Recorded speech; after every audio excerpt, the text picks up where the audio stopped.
I am back, and I'm just here to talk about confidence, like your confidence that you have after you are a month post-op and you have lost, a considerable amount of weight. So today was my 6-week post-op, and they take you down this hallway, and then at the end of the hallway there's a scale. So it's kind of like, one of those scary movies, like you go all the way, you're walking down the hallway to like the lit up door or whatever, but when you get to the door, it's not really a door, it's a scale. So it's just as bad, right? If you walk through the door, a demon gets you. If you walk through the door, you have to get on a scale.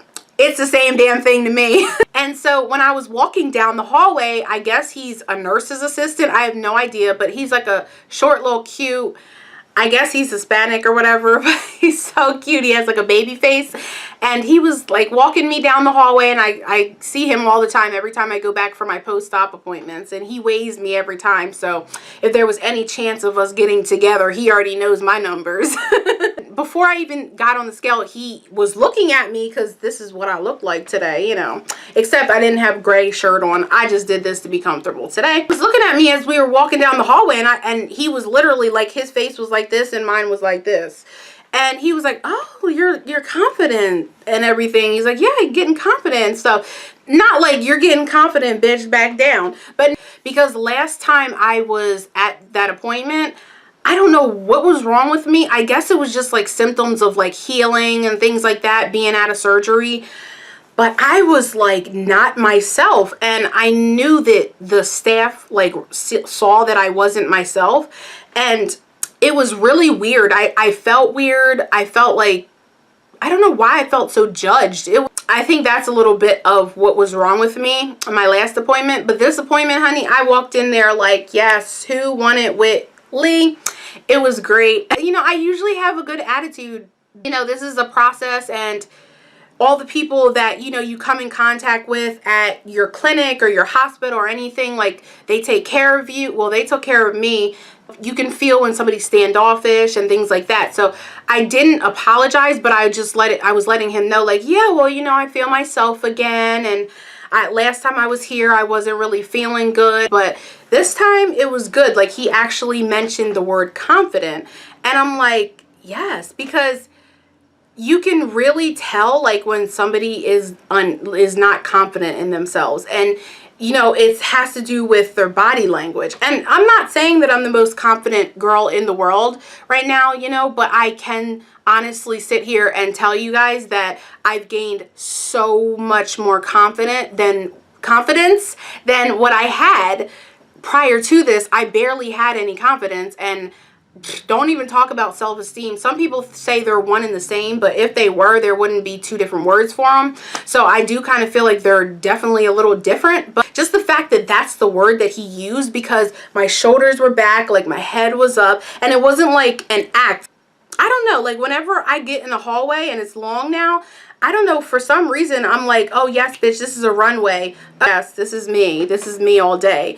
I don't know what's going on, but I'm really happy that my confidence level has went up, because I was down for so long. And when you're down and out for so long and you don't feel like you're worth anything because that's what you've been told, or that's just how you feel based off of the fact that you're not happy with yourself, it's so sick. After you get this surgery, like, and you're still 100 pounds overweight or whatever, and you haven't even dropped 10% of your body weight yet after your surgery, just knowing that you did it gives you a lot of confidence already. You have something to look forward to, because before, the future is very grim. It's really not that bright, your future looks bad because you don't know, like, you could be in the hospital with diabetes or something like that, so if you can get it taken care of now, it will boost your confidence. So one thing that has really changed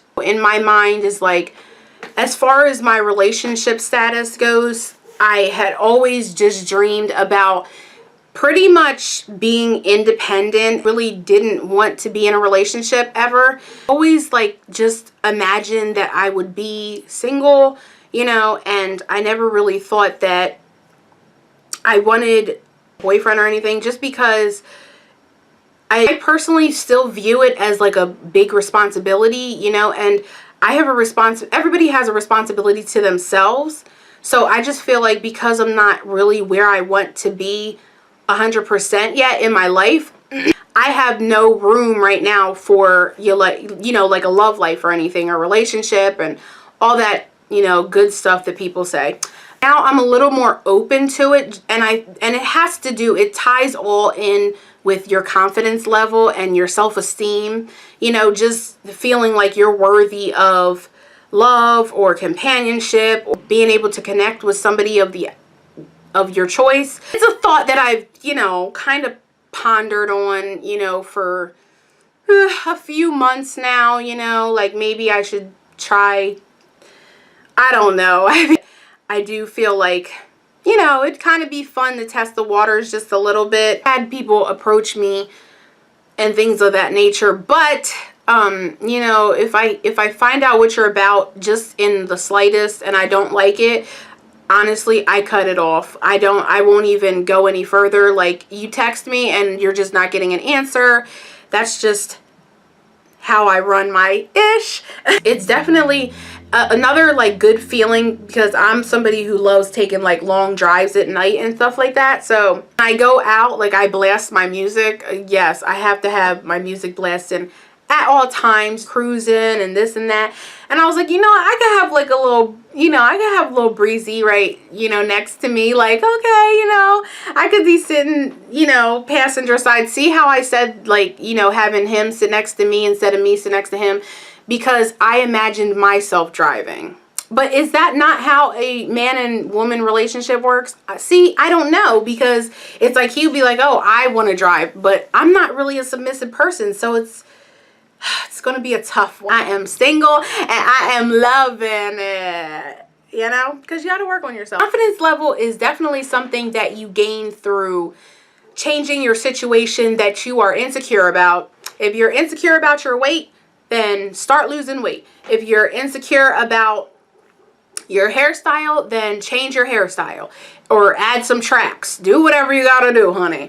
If you're insecure about, your teeth being yellow, whiten them up. If you're insecure about them being crooked, go get Invisalign. Like, there's so much stuff that, is developed today that you can go out and get that will fix your problems, or you can do yourself that, you can fix your problems. And don't let it just go and think that you're just a goner and that nothing's ever going to change, because I've been in that place of like hopelessness where I was like, you know what, I'm going to be the 600-pound woman on TLC, with the big cast all over her legs and, the sore spots and the dented bed. I just figured at 312 pounds, maybe I should flip the script on these bitches. So that's what I did. Somebody told me that they thought that I was a confident person and that they couldn't tell that I was insecure. And, I always live by like the slogan, fake it till you make it. So the fact that I actually tricked somebody into thinking that I was confident when I was like the most insecure person ever, I'm like, yes, maybe I have a career in acting, right? Because that's hard to do, convince somebody that you're secure with yourself. But, oh man, I'm doing good. That's what I thought to myself. I was like, man, damn, I'm doing good. What would tell that family member that I was insecure is that they've never seen me with a man. So, but they didn't really, I guess they didn't think about that one. Like, oh, she just, I always like to do my dirt by my lonely anyway. So if I do have a boyfriend or anything, my family probably wouldn't know anything about it. I'm not even a type of person that would probably even want to meet like their family all like that. I'm not saying that I'm unsocial. I'm just saying like, screw it. I'm a little unsociable, but I'm getting better. Everybody wants to be accepted and everybody wants to be liked. I know some people don't like me. Some people aren't going to like you. That's just the way it is. But don't let that bring your confidence down. Usually when I walk past a pack of wolves, aka hating ass bitches that are just, talking shit about me or whatever, I just put my chin up higher. I'm like, bitch, now you really are beneath me. Like, you know what I'm saying? Like, you already were when you said something nasty about me, but now you're even further beneath me because my chin is up, which means my head is in a higher level than yours, and I'm looking down on you, bitch. So anyway, I just went off on like a tangent about these hating ass bitches. But you can achieve this as well. Like I said, you just have to work on your insecurities and work on changing them. And we're human beings, so we're supposed to change. So don't feel bad like about changing. And if somebody who's close to you right now has a problem with your change that you're making, you know, to better yourself, then maybe you should rethink that person's relationship with you, because that means that maybe they don't possibly want the best for you. You never know. Or maybe if you guys have the same problem and you decided to take care of yours, maybe they're insecure because they feel like they don't have the strength to get up and take care of their problem. Just watch out for that, and, you know, don't ever feel bad about making a positive change for yourself so that you can get further, because it's like a race. Like, the whole world is in a race. Let me tell you something. That's how it is today. Everybody's in a race to get to the money. Everybody's in a race to get more money than the person next to them. That's the way most people on this earth are living. So when people see you doing good, they're like, they get threatened because they're like, oh no, she's ahead of me. Oh no, she's ahead of me, or he's ahead of me in the race. It's inevitable. You're going to be ahead of people in the race. That's just the way it is. And if that person is one of the ones that is lagging behind, oh well, that they have themselves to blame. You know, if they're fat and you're fat and you lost 50 pounds and they're still fat, tell them to get their fat asses on a scale and weigh themselves, let the number sink in, and then go get on the damn treadmill or go get the surgery. Change my life, it can change yours. Basically, my only message in this video is just, and the way to put an end to insecurities is just to change them. You know, I mean, if it's in your control to do so, you are strong enough to change. But I do understand in due time, in your time, you will change it. When you do, you know, you had it up to the ceiling, plus, you know, there's no ceilings how far you've had it up to with the insecurities, you will change them. So that is my advice to you guys. I hope you guys enjoyed this video, and I will see you guys next week. Bye.